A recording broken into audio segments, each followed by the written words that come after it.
Plaintiff Charity Maps says she's always been great with kids. And during the pandemic, she opened an in-home daycare. Charity says the defendant's children were enrolled in her daycare, but she withdrew them without any notice, so Charity's suing.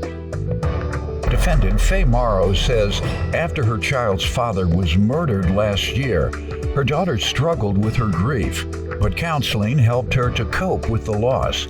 Faye denies owing Charity for anything because she insists her daycare had several code violations. All rise. This court is now in session. The Honorable Judge Greg Mathis presiding. You may now be seated. Start with you. Okay, well, I opened my at-home daycare during the pandemic. I've always been great with children, and I've always just had a niche and wanted to work with kids as a child. And I believe that it started whenever I lost my best friend when I was 5 years old. She died to an accidental drowning, and I wasn't there or anything like that. But my mom got me to understand that she's in heaven now and she's with God. So I just believe from that helped me be able to, just get that protectiveness and just that nature and love for children. And so I passed that on. And I did go to school for early childhood education. I have an associate's degree. Oh, good. Yes, I did. Good. And I love children. Even some of my old parents still to this day, if they're misbehaving, they use some of the things that I say, or they're like, Miss Charity said, we got to make those good choices, different things like that. So just with the kids that I have or had in the past, I don't just teach them just in an educational way. I also teach them about, different and valuable things about life and also about God and just how to be kind. Okay, let me say this to you. I think you chose a great field, and I think there's going to be in the future, perhaps outside of your immediate family, that's going to be your most fulfilling part of your life. I can tell you that, because what's going to happen is you're going to start seeing these children when they become adults, and they're going to come back to you with success because you'll probably over the years educate hundreds of young children. So you're going to have hundreds, if not thousands. My wife went to college for preschool education. Linda got her bachelor's degree, worked at a school as a preschool director for a few years, and then opened her own and built 5 of her own preschools, and was educating about nearly 1,000 a year. Now we're seeing them and they're Ivy League kids, and thank you, Miss Mathis, for all you did. I loved you. You made me interested in learning. So that's gonna be so fulfilling for you. So I must tell you that. Awesome. Thank you so much. I appreciate that. And everybody listening, the most fulfilling part of your life, folks, I can tell you firsthand, is people coming back to you saying that your work with them or whatever you did that might have helped somebody, helped change them and made a big difference in their life. That's the most fulfilling part of this job for me. I know everybody wants me to entertain and have laugh and fun, and we do that. But the most important, the most fulfilling part is when I meet people and they say, you helped change my life, Your Honor. I heard your inspirational story. Or a mother says, I heard how to handle these children. Those are the things that are fulfilling, and it's going to be the same for you. So congratulations. And Thank you, Miss Morrow, how long has she been a client? Well, she came with me in July 2021, and then that ended September 3rd of 2021. So just a couple months. What were the fees that you charged? I was charging $125 for each child. She has 2 daughters, so they both were in my care. And then, so in total, that would be $250. Per week, obviously. Yes, each week, yes. Yep. And that's what Linda charged, $125, but that was, 30 years ago. But hers were institutions and big buildings, and you needed a lot overhead, so that was part of it. But don't try to make it seem like we were overcharging those kids. Just because you don't know what to charge. Right. $200 or $175 a week, all right? Raise your price. I've gone up, Your Honor. There you go. It's October. Because she wouldn't pay you. You had to go take you had to increase your price to make up for her not paying you. Give me Listen. Let me hear from you, young lady. Give me some background on yourself. Hi, yes. So as she stated, I am a single mother of 2 little girls. I have a 4-year-old and a 2-year-old. Unfortunately, last year, my 4-year-old's daughter's dad was murdered. And so to gun violence. And so he, with his passing, obviously we were grieving. And I wasn't with him during his passing. But it did affect us in the long run because he was an active father. He was always in her life, always picking her up, taking her to school. And then I was dating my 2-year-old daughter's dad at the time, but with so much grief, I just couldn't even continue the relationship. So then I put me and my 4-year-old in therapy. So I went to regular therapy. She went to play therapy because there's no shame in therapy at all. It's a great outlet. And now she completely understands that like her dad's in heaven with her papas and everybody else. That's good. That's what Linda charged, the $125, but that was, 30 years ago. But hers were institutions and big buildings and needed a lot, overhead, so that was part of it. But don't try to make it seem like we were overcharging those kids. Plaintiff Charity Mapps says the defendant's children were enrolled in her daycare, but Charity's suing because she withdrew them without any notice. What was her initial reaction before you made it into counseling or therapy? She's very smart, and she just cried for like the first 2 months. Like literally we'd be driving the car and she'd just scream like, I want my daddy, I want my daddy. And on Fridays, they would wear red shirts, like their spirit shirts. And so every time it was a Friday, she knew her daddy was coming to pick her up. And so every time I'd pick her up, she'd get mad at me and she was like, I don't want you, I want daddy. Like, daddy's supposed to come and get me. Like, she was talking, like she was of age. She was about to turn 3. And so she was very knowledgeable in the fact that like he is gone, like, but I did keep her in a routine as far as like still going over every other weekend to her grandparents' house, his parents' house, so that she could have some type of routine and steadiment. But it didn't work. I even got her. What were the circumstances of her father's murder? So he Someone was killed. he knew? Oh, can you tell me? He was shot 3 times, Your Honor. All right. Yes. I want people to hear what you just said so that they'll know the effects. This is what happens when you kill the person, is that you destroy their family as well. They're 4-year-old now. You guys out there in the street, you know you got all these babies, and I know they watch me so I can talk to them.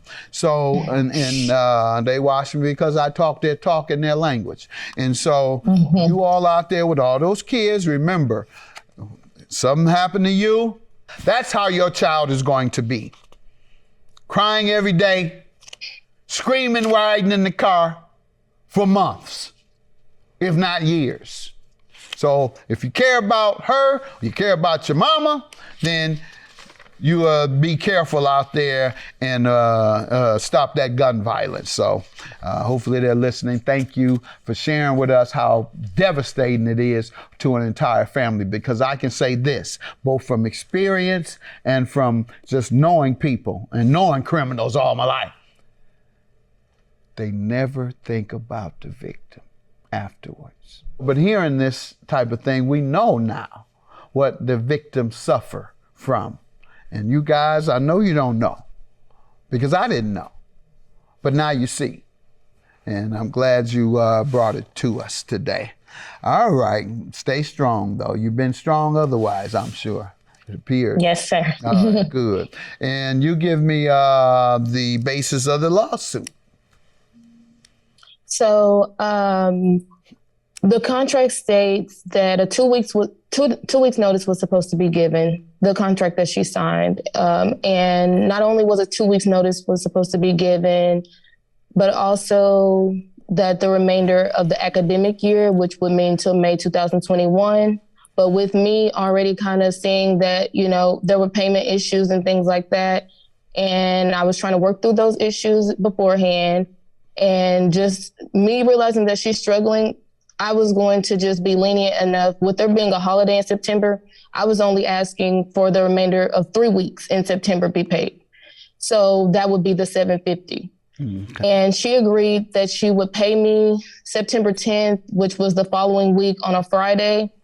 And I never received a dime. Did she call you? No, I was just going to say that I didn't get a text message, anything like that, because I'm very nice and lenient and I work with my parents on anything. But if I don't know anything, then I can't work with you. What's the last thing you heard from her? For me, it was a generic message saying that that was their last day. Like, it saddens me to say that it's going to be their last day, and that her job was in jeopardy, but it didn't go along with the smart comments as far as like, you'll receive your payment with a smiley face of $750 next Friday. So I'm just like, is your job in jeopardy or are you working? You get what I'm saying? Yeah, but since September 10th, when she didn't come with the money, what have the communications been since then? It's been nothing. No communication. Okay, ma'am, let me hear from you. Let me start by saying when I signed the contract, I had just got a brand new job. And when I got the new job, I had about 4 days to put them in school. And so I was looking around. She came highly recommended. I mean, my kids did learn from her. She was a great educator. And so when I decided to pull them, because my 2-year-old had a runny nose. And I mean, it was seasonal allergies. She wasn't contagious. Her sister wasn't sick. Like, it wasn't COVID. She didn't have a fever. And so it kind of became like a pattern, honestly. Like, she kept sending her, like, sending her home. I think she sent her home one time in the middle of the day, right after I got to work. So I had to leave work. And then it would be days where she was like, oh, well, she can't return the next day until her runny nose isn't running anymore. And so with that being said, I was like, okay, this is going to be an ongoing thing. My job was in jeopardy. I had to leave work after I only being there for an hour. And so I had to keep telling my employers, oh, I can't make it today. Like, yes, I understand you have to have alternate care, but getting alternate care within less than 24 hours is slim to none happening. And then as far as with the messaging, if you look on your the evidence key on page 6 through 7, I posted the messages of what she was saying, and she got pretty aggressive. I gave her an amazing review. I thanked her for teaching my daughter so much. And then she goes just straight into like me having to pay her $750. And like I said, I was in a rush, so I did not read the contract. At that point, I probably would have signed anything as long as my kids could attend the school. So after she goes and reiterates that and says that it's $750, that's when I acknowledged that. But then she started to get rude and saying that I wasn't trying to pay her and that I'm getting over on her. And I hadn't even responded back to any of her messages. Why? So I'm like, why hadn't you? I hadn't seen them. They were only 10 minutes apart. Like, okay. I was at work. Because I can say this, both from experience and from just knowing people and knowing criminals all my life. They never think about the victim afterwards. But hearing this type of thing, we know now what the victims suffer from. And you guys, I know you don't know, because I didn't know. But now you see. Plaintiff Charity Mapps says the defendant's children were enrolled in her daycare, but Charity's suing because she withdrew them without any notice. How about the next day? How about the next day? Yes. So when I saw them, the minute I saw them, I stepped into the restroom and I responded back. How long after she sent them did you do that? Let's see. It has a timestamp on here. You saying within minutes? Within minutes? Within 20 minutes. Okay, that's what I'm asking. All right, making sure it wasn't days.